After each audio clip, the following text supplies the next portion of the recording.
Kubaha Imana kuruta abana. Samweli wa mbere igice cya 2:29. None niki gituma mutera imigeri ibitambo n'amaturo nategetse kuntambirira mu nzu yanjye, ukubaha abahungu bawe kubandutisha, mukitungisha ibyiza byo mu bitambo byose by'ubwoko bwanjye bwa Isirayeli ngo muhonjoke.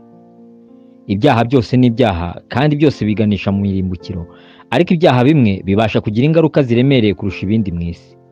Ibyaha bikorerwa mu nzu y'Imana bizana umuvumo ukomeye, kuko uretse kuba ari ibyaha biba bigaragaza kugomera Imana mu buryo bukomeye, kandi bikaba ibisitaza byo kugusha abashaka Imana. Ariko ushuka umwe muri aba bato banyizera akamugusha, ikiruta nuko yahambirwa urusyo mu ijosi rye akazikwa imuhengeri mu nyanja. Matayo 18:6. Abana ba Eli, Bibiliya yeri ivuga ko bari ibigoryi kuko batari bazi Uwiteka. Kandi bene Eli bari ibigoryi, ntibari bazi Uwiteka. Kandi abo batambyi uburyo bagenzaga ibitambo by'abantu bwaro. Umuntu wese iyo yatambaga igitambo, umugaragu w'umutambyi yarazaga bagitetse inyama, afite icyuma cyarura inyama cy'ingobe 3, akagitikura mu isafuriya cyangwa mu ibirika cyangwa mu nkono ivuga cyangwa mu nkono. Ikintu cyose icyo cyuma cyajaburaga nicyo umutambyi yendaga. Uko niko bagenzaga Abisirayeli bose babaga bagiye Shilo.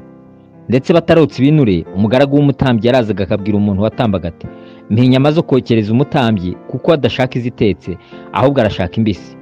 Kandi iyo uwo muntu yamusubizaga ati, niba mara kotsa ibinure urabona kujyana iby'umutima wawe ushaka, nawe yaramusubizaga ati, oya urazimpa nonaha, kandi nuzinyima ndazijyana ku mbaraga. Nuko rero icyaha cy'abo basore kirakomera cyane imbere y'Uwiteka, kuko cyateye abantu kuzinuka igitambo cy'Uwiteka. Samweli wa mbere igice cya 2:12-17. Nubwo barabatambye nk'uko amategeko yavugaga, bakoreraga Imana batazi, bagakora ibyo bishakiye mu nzu yayo. N'uyu munsi hari abitwa abakozi b'Imana, nyamara ari ibigoryi batazi Uwiteka. Bakorera ibyaha mu nzu y'Imana, bagasambanya abo bashinzwe kuyobora, ubundi bakabambura ibyabo n'ibindi bigaragaza ko nta jisho ry'Imana ribareba babona. Eli yumvise ibyo abahungu be bakoreraga Abisirayeli bose, kandi nuko basambanaga n'abagore bakoraga ku muryango w'ihema ry'ibonaniro, ababwira ko atari byiza, ariko ntiyabifatana uburemere byari bifite, ndetse abagumisha mu butambyi, kandi byari ibyaha byo kubicisha nk'uko amategeko yari ari. Baramuretse nawe arabareka, bakomeza gukorera ibyo bizira mu nzu y'Imana, maze uburakari bw'Uwiteka buba bwinshi. Imana yatumye umuhanuzi kuri Eli, imwibutsa ubuntu yabagiriye we n'umuryango we, imubaza impamvu bayicumuraho bigezaho.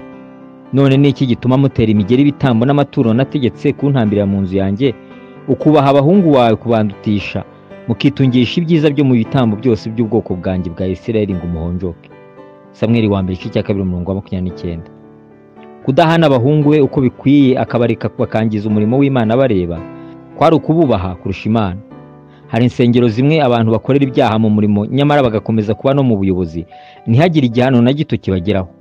Bene aho nta cyubahiro cy'Imana kiba kigihari, kandi ubwiza bw'Imana bugiraho bukahava, nk'uko isanduku y'Uwiteka yaje kunyagwa kubera ibyaha by'abo batambyi. Ntabwo Imana ari intambira kibi, ntabwo ijya yifatanya n'abatayubaha. Nubwo bakomeza biyita ko bayikorera, benshi bayarabataye. Niba dushaka gukorera Uwiteka, ni ngombwa gucyaha abakora ibibi, haba mu ngo zacu cyangwa mu materaniro dusengeramo, tugahana abana bacu ndetse n'abandi bose bakiranirwa tutitaye ku isano dufitanye cyangwa icyubahiro icyo cyo cyose baba bafite, kuko Imana ariyo yo kubahwa no gutinywa kuruta abandi bose. Dusenge. Mwami Yesu, fasha abagaragu bawe, ubahe kukubaha uko bikwiye, kandi ukure gukiranirwa mu nzu yawe. Mu izina ryawe Yesu. Amen.